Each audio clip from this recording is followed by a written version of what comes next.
One.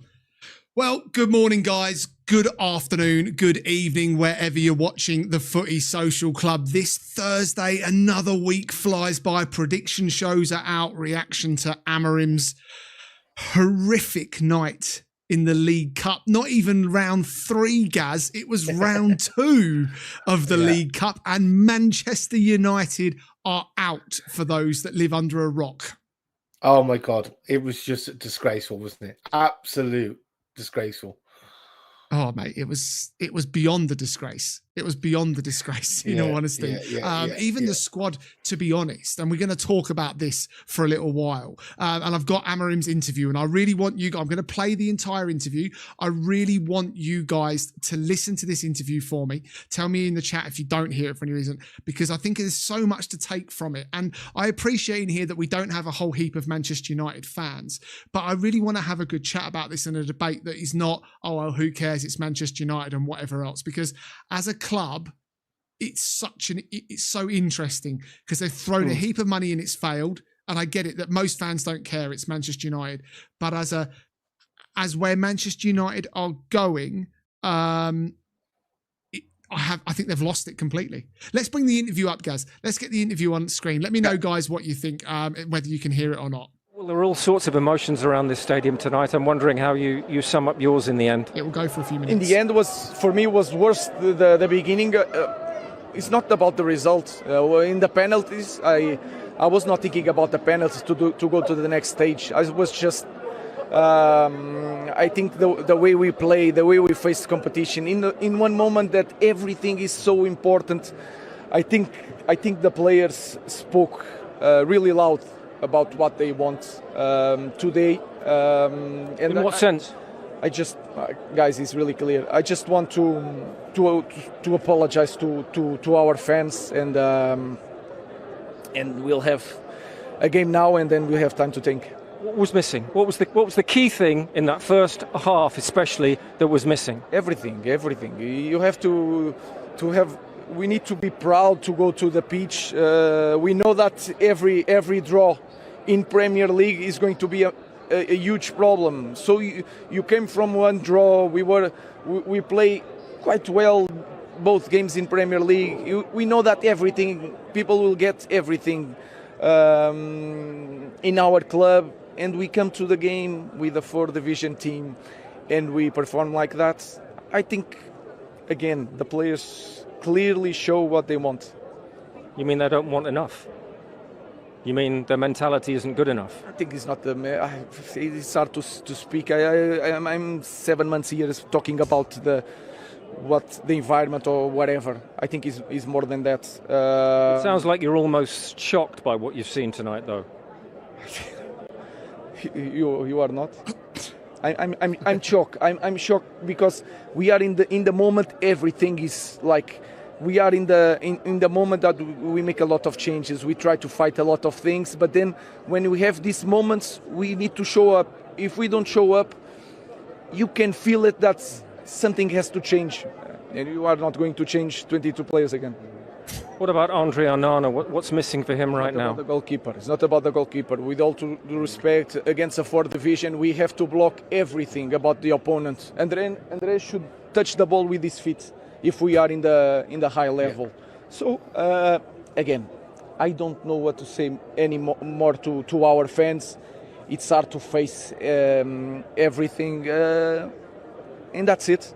What about those who might say, well, listen, you've changed a lot, you'll change the team, you'll change the players, maybe change the formation, maybe think about changing the formation? It's not about the formation. We play against Arsenal, we play really well the formation. We play against Liverpool, we go to Europa League final in the disaster season with the same system. The system is not important. We can play with 3 defenders, 4 defenders, 5 defenders. That doesn't matter.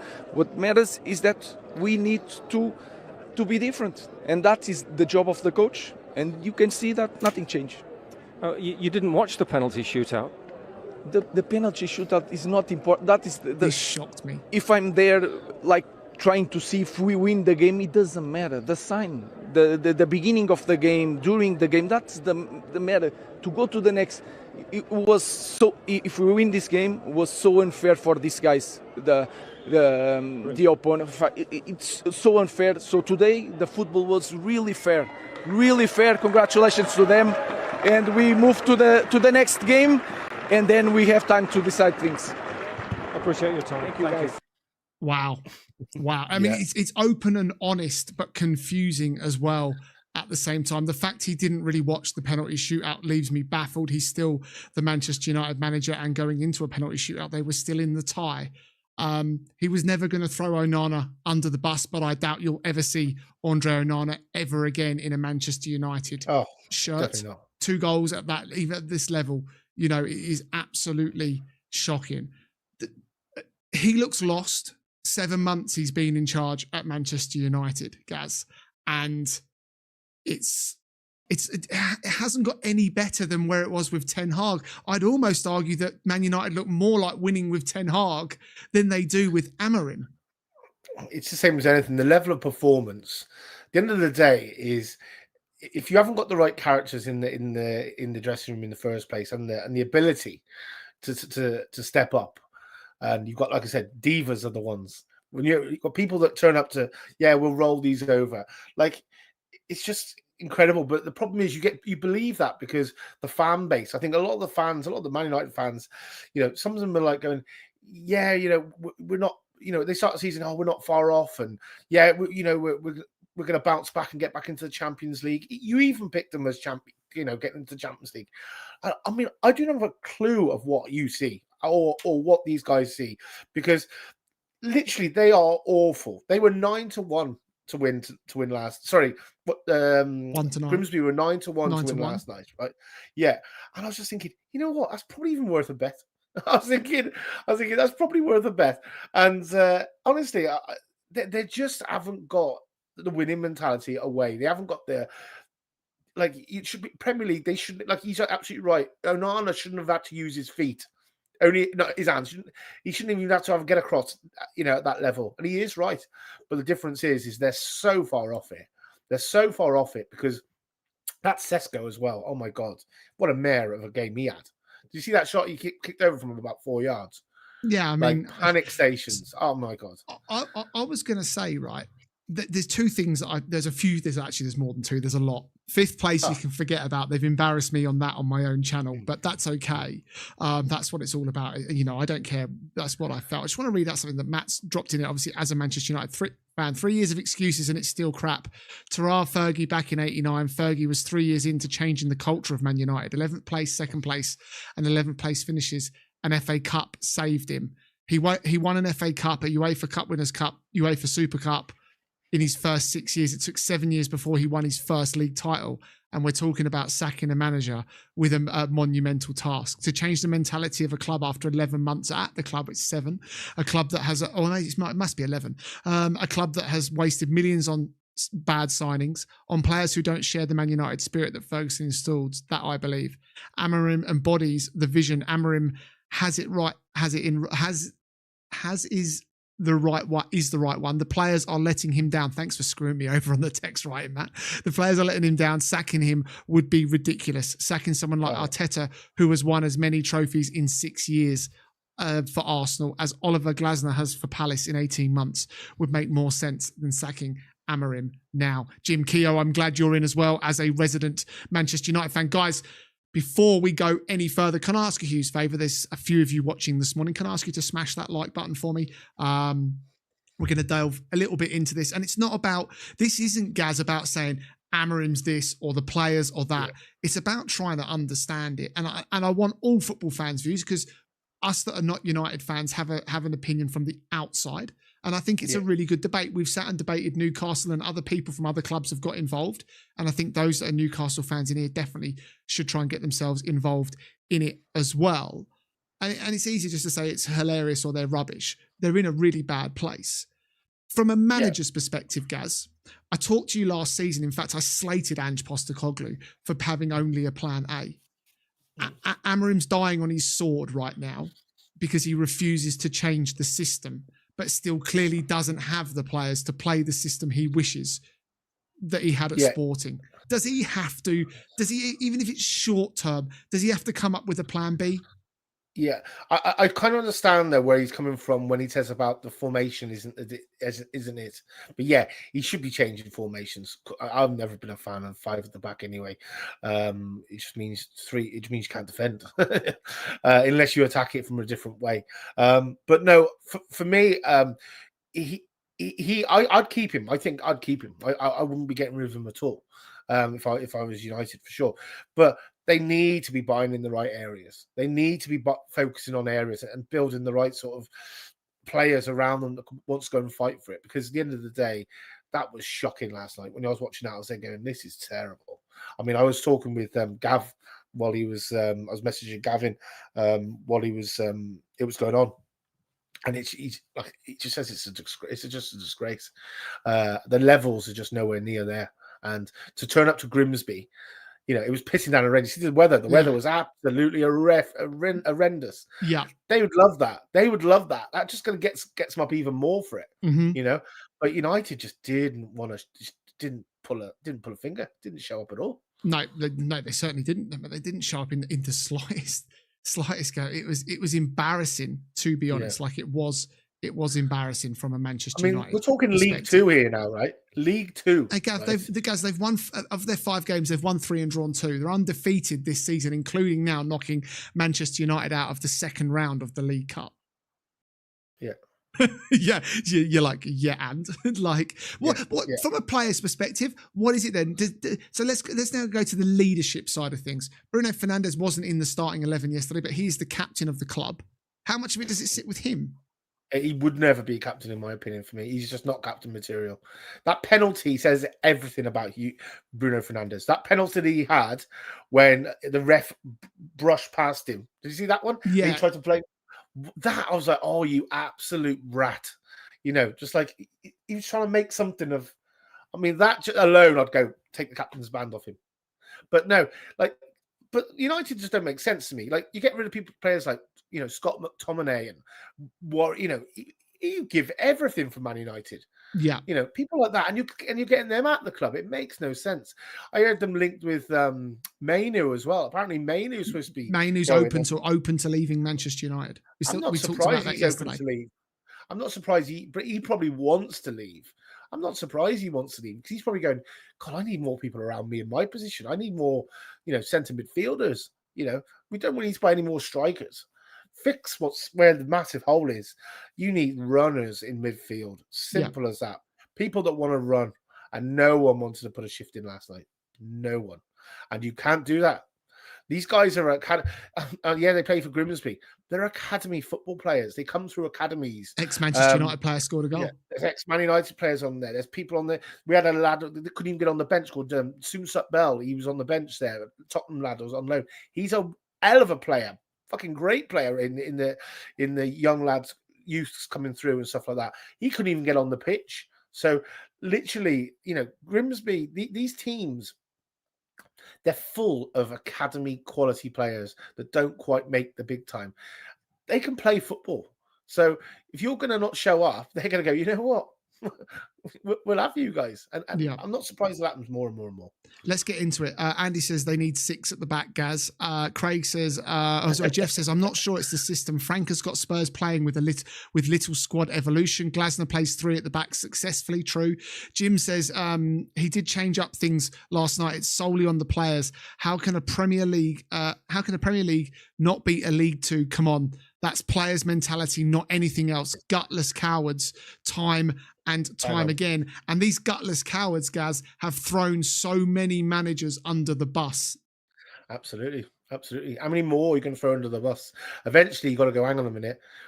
We've got to get Ranić, Solskjaer, Mourinho, Van Gaal, Ten Hag. Yeah. Moyes. Amram, yeah. And Amram. Like I say, changing the manager isn't going to do it. You've got to then go, you know what? And that's what I say about the formation. You've got to get the right characters in your club that want to fight, that want to go and play. And that's why sometimes, change the whole team and put like the youth out there that want to go and do something. At least they'll turn up and show up. That should still be good enough. Yeah. So what I'm trying to say is, if United put in like, so your Mounts and all them, and them boys in the midfield that would play, Ugarte and all them, pull them out and put in like the real young ones in there. Put in guys that really want to fight for the shirt, to trying to get a place, and say, right, guys, opportunity here, boys. Let's go and smash these and see if we get you in. See if we can get into the get you playing at wherever they're going to be playing, wherever they're playing the weekend. Burnley at the weekend. What do you think the conversation would have been between Manchester United players in the changing room at full time? Other than embarrassment, what do you think? What do you think there would have been a conversation? No, I just think they'd just be like, just head down and feeling sorry for themselves, thinking, have we lost to these guys? It's very simple how you've lost to these guys. Your level of effort, just nowhere near there. And what Amorims said in that interview, which was, he said, what did he say? He said, it would have been sacrilege. What did he say? It would have been like horrendous if Grimsby wouldn't have won that game. Yeah, what I don't like that. If I was a Manchester United fan, we've talked before, and used to do the same. Too much honesty sometimes. Yeah, but I think you've got to say that. So he should be saying that in the dressing room rather than out. Yeah. Probably. Jim says, wouldn't be surprised if he resigns in the international break. The man looks broken, generally hard to watch. He did hint at leaving then as well. He offered to leave during last season as well. Some of this has got to sit as well with the likes of Jason Wilcox in at the club, with Jim Radcliffe as well. Amorim wasn't who I'm trying to think of. Who's the guy? Dan Ashworth, who they took from Newcastle. Wasn't who Ashworth wanted. He wanted Thomas Frank. He wanted Gareth Southgate. I'm not sure Southgate would have been the one. Southgate, you're the one. But Frank and people like that who are used to working in a different environment. Yeah. I wonder whether Amorim's strong enough at this point. The pressure must be intense. Oh, yeah. I mean, he must be. I don't think he realised how tough a job it is. I really don't. I think he feels like he must be looking on the bench thinking, oh my God. I was in Sporting, in the sun, top of the league, undefeated, and now I'm stuck playing the system that I love. Playing the system I love, watching the football I love. Now I'm with all these misfits on a bloody cold Wednesday night in bloody Grimsby, piss wet through, watching this shit. He must be thinking, oh my God, what has happened? Because it is poor. It is poor. But like I said, United need a whole midfield. Yeah, they do. Yeah. Curtis, morning to you, my man. He says that they won't care. They're getting paid $300,000 a week for this. For this, I think they. I don't think it's not about them not caring. I can question their professionalism going out to get a job done. The other thing as well is, Gaz, and I never understand this, it's game 3 or it's week 3 of the season, right? Why wouldn't you play your strongest team, right, against Grimsby and get the job done and then bleed the ones in like the Fredricksons and whatever else? Why not put your best out? They were strong enough. I mean, they were strong enough, granted, as well. And they even said, Grimsby said that Grimsby were missing a couple of real big players, apparently. That wasn't Grimsby's strongest team, apparently. I swear. They said that wasn't Grimsby's strongest team when they, on the commentary, I was like going, Jesus Christ. Yeah, they apparently got their top goal scorer out, or they had about 3 guys out, apparently. And they still beat them. It should have been 3-0. If it wasn't for VAR, it would have been 3-0. Because of the third goal would have been offside. Wouldn't have been offside. Matt says, Andy says, why did Onana go to the laundrette? He has no clean sheets. Okay. Matt says, I'd rather the honesty. He's saying that what all fans are thinking, the players are disgraceful. Zero Requiem, good morning. 1 loss and panic stations. A big club should be composed, stick with their manager, trust the process and work their way up. But fans want immediate gratification and progress, which is not realistic. Well, it's 2 losses now in 3 games. If you go with this season, it's not panic stations. The problem is that Manchester United fans have been here now yes, they've won trophies post Ferguson, but in terms of being levels, they're so far away. And I genuinely thought Manchester United. What did I say? He's got time to work with him on the training pitch. the system. I wonder if he would call him, if he's bold enough to say, right, what system do you guys want to play? Like, put it back on United and say, come on then, you've got the excuses for whatever you want the excuses to be. Give me all of your reasons that don't give you any excuses to us and to the fans. Yeah, you can't do that because it means that you can't control what you're trying to apply on the pitch. Then it should be up to him to figure that out. But at the end of the day, he's got guys that don't want to run, and he's got guys who haven't got the right attitude. So they're not buying into what he's. The two things are either not buying into his system, or they just think that they're just. And I think it's the latter. They're not buying into the system, or they just think that they're better than what they are, and they can just coast through game, and it's not going to happen. It's not going to happen. I keep saying to you, United cannot win away from home. I'm telling you now. Or I said to you, United won't win. So is that the manager or is that the players? Players. You can't do that. Players. Does the appointment of Amorim, sorry to cut you off, Gaz, does the appointment of Amorim prove now it's the players? Like, in terms of not just the quality, because if you try your best, you can fail on quality as long as you try your best. But does this prove that Ten Hag was thrown under the bus by the players? True, for sure. But if I'll give you an example. If Amorim went into Arsenal now, would Arsenal be better or would they be worse? Or would they be the same? Worse. I don't think there'd be much difference. I don't think he's as good as Arteta.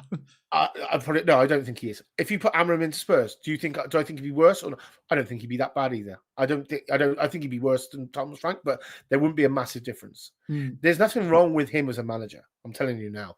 Like, it's just that the whole the players are just not at it, but they're not buying into how he wants to play, and they just haven't got the heart there. I just don't think they've got the ability. I don't think they've got the want to run, and you've got to have that. Got to have that. Yeah. Zero Cream says Liverpool spent 30 years to reclaim their throne. Why do others feel they can do it? Man United can do it in 10. Yeah. I don't think I necessarily have a problem with Arsenal haven't won the league for 20 years. But I don't think I've ever had a conversation where we said the players are not trying, other than Mesut Ozil. Yeah. You cannot have the quality. Arsenal went through players with like Mustafi and Pablo Mari and people like that. Not quality. You know, Kolasinac at left back, not quality for Arsenal. That's a different. Tottenham have had it. Liverpool have had it. Chelsea have had it. They've all had it. But the players, when you talk about Ugarte, is not a bad player, but he's not performing. Casemiro's legs are gone, but he's not. Casemiro's been one of the best holding midfielders in world football. So many medals. Bruno Fernandes is not a bad player, but you put them there collectively, and it's like a cancer. But it's already affecting the new players that have come in, because Cunha didn't perform like that for Wolves last season. Yeah, but they're all. You mentioned all sort of attacking-minded players. That's the thing. There's no one. Name me like three, like apart from Mainu. Name me three Man United players that's going to go and run and put tackles in. You mean there's no engine? No engine. Where is the engine? Like I said, it ain't there. It doesn't exist. Yeah, you could have the nicest.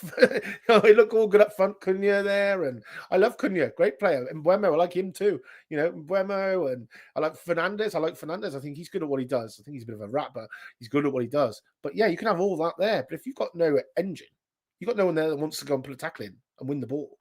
You're open and you're just asking for trouble. You're asking for trouble. Do the board now find ways to spend more money before the window slams shut? 100% got to. They will buy. Mark my words. It wouldn't surprise if they didn't come out for that Wharton now. Yeah. And literally go, but not 70 million. Need 100 million quid. They have to find it from somewhere and go. You know what? We need someone in here that's going to just pull the strings here and run this show. We need someone like Casemiro. Cannot do it. End of. Cannot do it. Mount's a bit too forward thinking. He ain't going to do it. Ugarte, no. Forget about him. He can't do it. Yeah. Casemiro's legs done. So you got Mainu. From a Casemiro point of view, it's not the quality, right? It's the legs for Casemiro. Yeah. 100%, 100%. He hasn't got the legs, but he didn't have the legs 2 seasons when we had it with Ange and we smashed him at United. He completely was out of his depth then, and that was 2 years ago. Speed wise, now he's going to be even worse. Yeah, Curtis says their midfield are too old; they can't run. Isaac says Man United might as well take the PSR hit and just rebuild the entire squad. Amorim talks about the fact you can't replace 22 players. Does he mean because he signed three? But if you think back to Ten Hag coming in, the likes of Højlund, Garnacho, Mainu, they were the future. There's a photo of them sitting on the billboards or the advertising boards celebrating a goal, and it was like, this is your future of Manchester United. Even that's fallen apart. Mainu was playing for England in was it the Euros or and everyone was like, oh my god, we found the next one, to sit next to Declan Rice, and it's fallen by the wayside. Is that Amorim's fault? Is that Mainu's fault? Well, this is a problem. Remember when they had that Angel Gomez? Yeah, remember him? He would have been better in there. Why get rid of him? Why get rid of Stop McTominay? They've got rid of players that would like grafters in midfield, and they haven't replaced him with anybody. So what do you expect? But here's the next one then for you. So Anthony, a failure at Manchester United, a failure. Yeah. Look what he did at Betis. Yeah. So what's that about? Winger, different. Yeah, but he failed game after game for Manchester United. So then people are sitting here blaming the players like you and me and Jim. But then when the player goes to play under Pellegrini at Real Betis, he basically takes Betis to the Europa Conference League final, scores goals. I think he scored 4 in 4, and whatever else. I think there's levels to it too. I think there's levels to it as well. McTominay, Napoli. Fantastic. Won the Serie A with Napoli. The Napoli fans love him like they love Maradona. Yeah, and I said the guy looks boss in a suit with his Italian glasses, drinking a little fucking macchiato as well. Like, he looks the bomb. But everyone said, "Oh, McTominay can't run, he can't play, he's not very good anymore." Man United don't need him. I don't know whoever said that. I never said that. McTominay can run, and he wasn't very flash. That's what McTominay got out of Man United, because he wasn't very flash, and people saying, "Oh, we've got McTominay. We've had to rely on McTominay to score." It's because it didn't sound cool. It didn't sound like a Casemiro or like a Cunha. Like a Cunha. It doesn't sound like a cool name. Honestly, it makes no sense. You cannot take that sort of no engine in United. Tell you, United. If I was United, I wouldn't have bought any of them forwards. I'd have gone, you know what? If it's a money issue, I wouldn't have bought Cunha. I wouldn't have bought Buemo, and I wouldn't have bought Sesko. I'd have gone, you know what? I'll have Belieber, and I'll have Wharton, and then maybe one other one. That would have been a lot better. At least you got your engine there, and you go, hang on a minute, we've got something to work from here. These guys will run, they'll put the shift in, and eventually, Højlund or Xerxes or something might get something, because there is a bit of a base behind them, But right now, it's like they've put the shiny alloys on without the engine there. Absolutely. Yeah, looks good from the outside. Looks good. Oh yeah, United. Oh, they're gonna be strong. Yeah, no chance.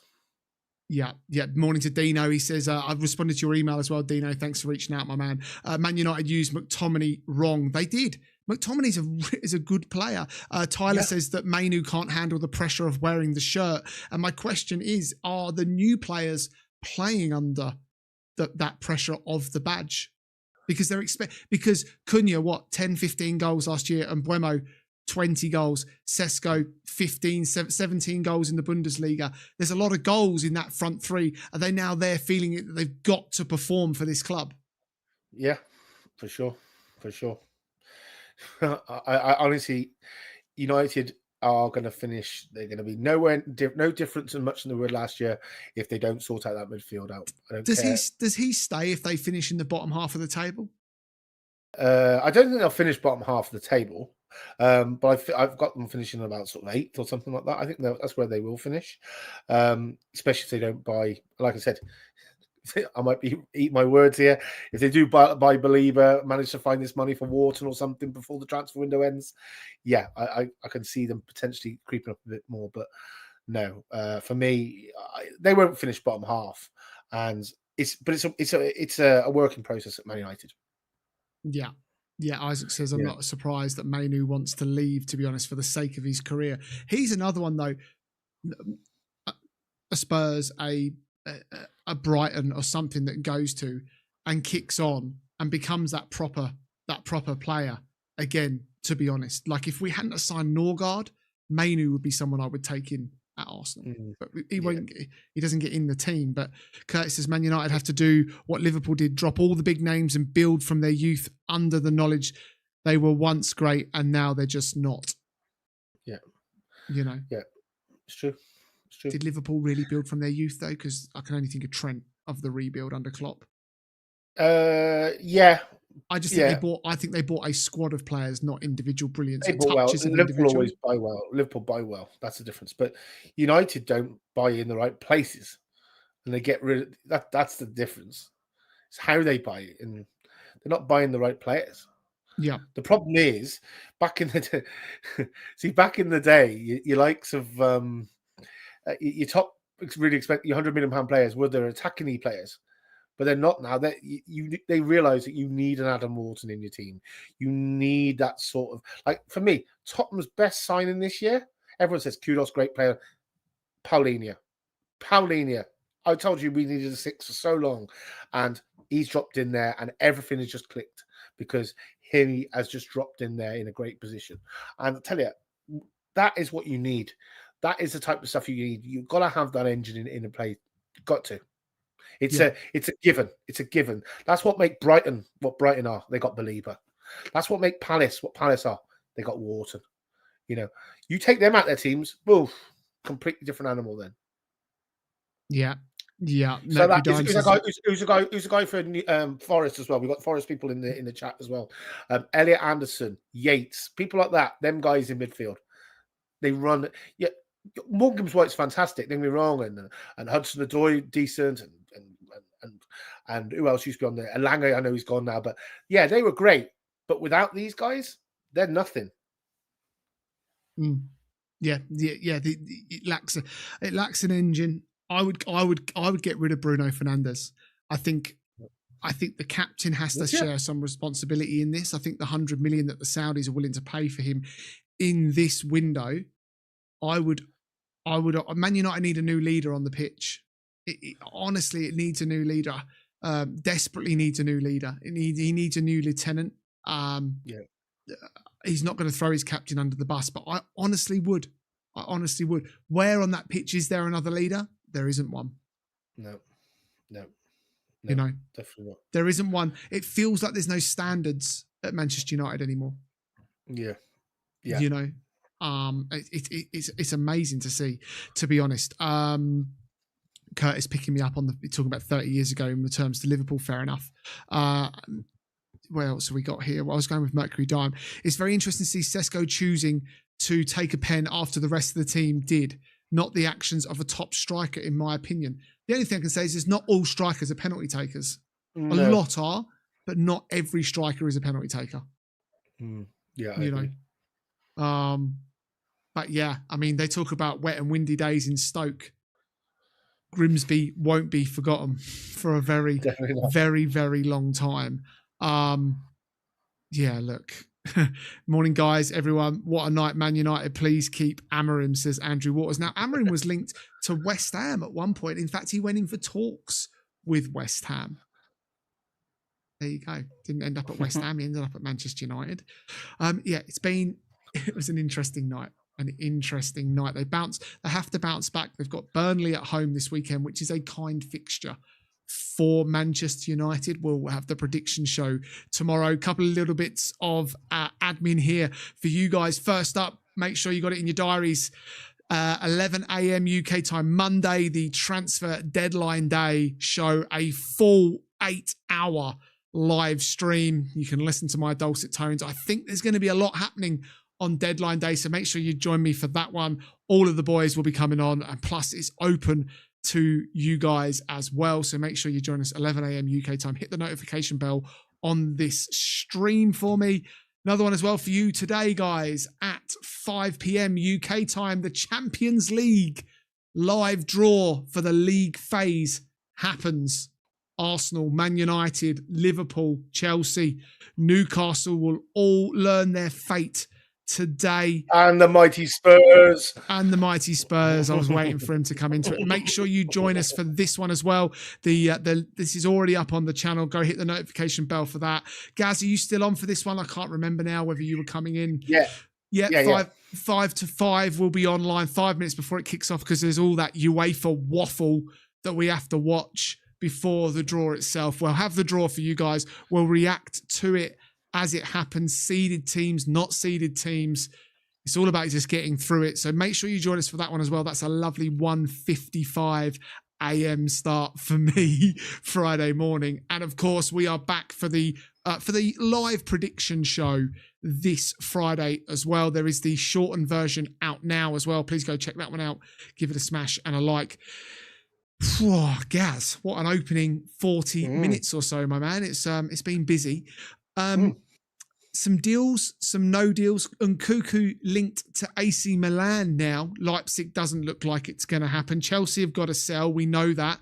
They're edging ever closer to Garnacho. We talked about that yesterday. Xavi Simons as well.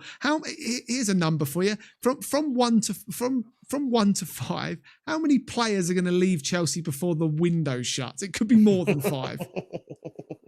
Yeah, I'd go 5. Literally, they got to get a lot out, haven't they? If they're getting more in, they have to get more out. It's a tough thing at the minute. There's a lot of clubs like that, though, trying to get players out the door.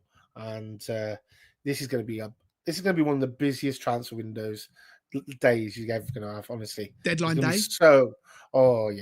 There's going to be so much going on now. It must be chaos at football clubs right now. I'm going to be prepared for it, guys.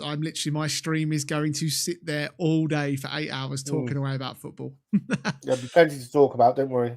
Yeah, right through the night on the Footy Social Clubs. Yeah, so make sure you're joining that. The Gaz fan club is back, and it says I predicted Man United would be ass, and I said West Ham would be ass. Surely I have better ball knowledge than Chris. He put Man United above Newcastle, Spurs, Villa. Well, that means I know exactly who that is because limited people call me. Chris, that's MFS who's disappeared as well. I'm 99.9% sure that I know who it is. But anyway, the Gaz fan club can stay. I've got over the laughing hysterics that it once caused me. So happy for it to stay now as well. There is loads going on at the moment. Savinho, Gaz, I know you remain optimistic, but not so much now. From yesterday to today, it looks as if he's going to stay. Talk to me from a frustration point of view, because if ever there's a manager now that needs backing, it's Frank, because he's showing what he can do with this squad alone. Yeah, exactly. That's it. You just hit the nail on the head. He's showing what he can do with what we've already got, which is good. It just needs a few more. Like I said, it's not broken. We have got a couple of injuries. We've identified the injuries. We've known they've been injured for like the last 2 months, but yet still no number 10 has been bought. It makes no sense whatsoever why we can't get a number 10 over the line. So frustrating.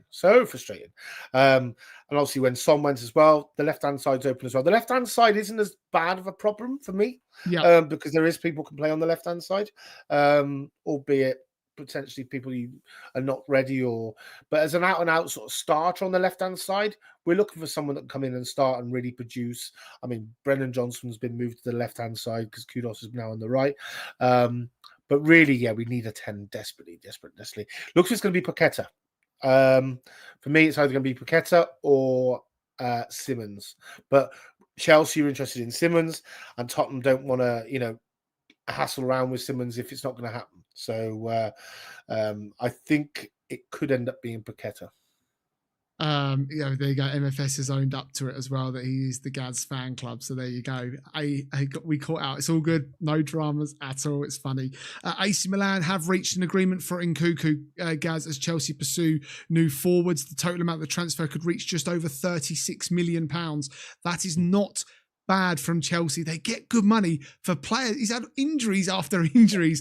They've still recouped 36 million on Nkunku. They're trying to get Jackson out the door. They believe that that's going to be Bayern Munich, and then Chelsea are in a fantastic position to sign 2 to 3 players before the window closes. Where else do they need more players, Chelsea? Come on, where? Alejandro Garnacho, Xavi Simons, and Fermin Lopez from Barcelona. They could still do a goalkeeper. They could still look at a centre half as well. RB Leipzig and Bayern Munich both tries for Nkunku, who gets himself a move to AC Milan. They're on a rebuild after a very poor season last season. Just very quickly, Gaz, how long's the old Rangers manager got left in Scotland? Did you see? Crazy, right? I mean, literally, I think he's Russell Martin, isn't it? Yeah, Russell Martin. If you can't do it up there, there's something wrong. What was the 6-0 to Bruges, 9-1 on aggregate. They've drawn 3 games this season in the league already, and they've got Celtic this weekend. Yeah. The best one was this. I think Nicky was telling me earlier on. There was someone who was a big dour Scotsman that she worked with. He said, a big Rangers fan, and apparently he said, he goes out with Lucy Pinder, right? Yeah, he does. Yeah. He goes. Even he had the biggest tit in his own house. Some really big news for West Ham fans, in particular. That man Andrew Walters down in the chat. West Ham have agreed a 42, there's no decimal point, £42 million deal with Southampton for Mateus Fernandes, a player I actually like, one of their better players. The fee is broken up at 38 million guaranteed payment plus 4 million in add-ons. The medical is underway already. West Ham looking to do business in the closing stages of this transfer window. Oh my God. 42 million quid for him. Are you joking? I'm not. 42 million quid for someone from Southampton. Well, Tyler Dibling went for big money. No, not 42 million. Tyler Dibling is quality. 42 million quid. Are you joking? I mean, that is West Ham all over. Well, is that the end of Paqueta, as Andrew alludes to? 100%. That means he's going. That means he is going. That's for sure. This is what's mad, right? They're going to sell Paqueta for probably. I bet Paqueta goes for less than 42 million. Put that way. Yeah, I think they bought him for big money as well. David Moyes has come out and spoken and suggests that defensive reinforcements remain the priority for Everton before the window closes. They've tried to sign Jakub Kiwior, who will head to Porto for the Hincapié Arsenal deal. Everton have injuries to Jared Branthwaite, Nathan Patterson, Seamus Coleman and Mikalenko, leaving David Moyes very limited with options across the back line. Wonder if they could do a loan or two there, Gaz, maybe. Yeah, I think he needs to do a bit of loaning. You just got to box clever at this time. There's a lot of players now looking to get out of clubs. And loan options to buy. There's lots of things to be doing. To pump loads of money out makes no sense. Yeah, Brighton looking to trim their squad, Gaz. Igor, the latest one to be linked with Como. Buonanotte, who I actually quite like as a player at Brighton, could be on the way out. Sarmiento, who I'm not so sure about. Brentford have rejected an offer from Wolfsburg for Christian Ager, the 27-year-old defender. Forest exploring more fullback options. Nicolas Savona, we discussed yesterday. There's Seville's Juan Angel Carmona. 2 options alongside, oh my God, Gear Tarida. I've not heard of him, don't know too much about him. So Forest looking at his place for Leipzig, looking at various fullbacks as they look to strengthen. Well, obviously they've got Europa League in mind as well. Could Napoli be the destination for Rasmus Højlund and Kobe Mainu? That would be hilarious. If Højlund, Mainu and McTominay rip it up at Napoli, it speaks volumes for this Manchester United squad. Definitely, Gaz, definitely. is there as the window ticks along from a Spurs perspective, in your mind, is there an option here where Johan Wissa could come to your club? No, zero option, no chance. For what reason, considering how many goals he scores and assists he creates? Because we don't need 3 when we've got 2. And Richarlison isn't going anywhere now. Left-hand side of midfield, I think he sits lovely for you. No, he's not. Not really. Wissa isn't. I don't think he is. I think he's. Do you know why he is? Why? Because when Ivan Toney played for Brentford, the front 3 was Wissa on the left and Buemo on the right, and Toney through the middle, and they were just as devastating. Thomas Frank only adapted it to a 2 up top. when Sade came in and when Tony left. He's got previous 20 goals, 4 assists last season, Gaz. He won't score that off the left for me. I personally don't think he's in a out off the left. better team. Tottenham are better than Brentford. Yeah, but I don't see him. I see him through the middle as a striker. I don't see him on the left side. I don't see him on the left side. I see him as a finisher rather than someone that can dribble past players. And I know he can dribble. Don't get me wrong, he can dribble, but he doesn't strike me like someone that can take on people and dribble past people. Yeah, and that's what people on the left and the right do. Yeah, MFS wants me to do a poll on who's better, Eddie Howe or Thomas Frank. I think they've got completely different characteristics as manager. They're both very good managers in their own right, but they are both very different types of managers in my opinion. So look, I'm very happy. I'm very happy with Thomas Frank anyway. I wouldn't swap him for anyone at the minute. That's for sure. You wouldn't? Very happy. No, I'm very happy. Yeah, I'm sure you wouldn't. I mean, obviously, it's been a very good appointment from a Tottenham perspective. Let's be honest. Yeah. So I think Tottenham have done brilliantly. I really do. I think they've done absolutely fantastic. They've just got to buy players. They've got to buy players. Florian Wirtz should be dropped, says Curtis, and bled into the team over the interesting point. It's interesting one about Wirtz because, like I said, I'm a big fan of Wirtz, and he will come good. Trust me. He isn't going to be one of that flop. Put it that way. Not a chance. It just takes time to get the right sort of setup to get the best out of him. I think Liverpool are trying to put too many.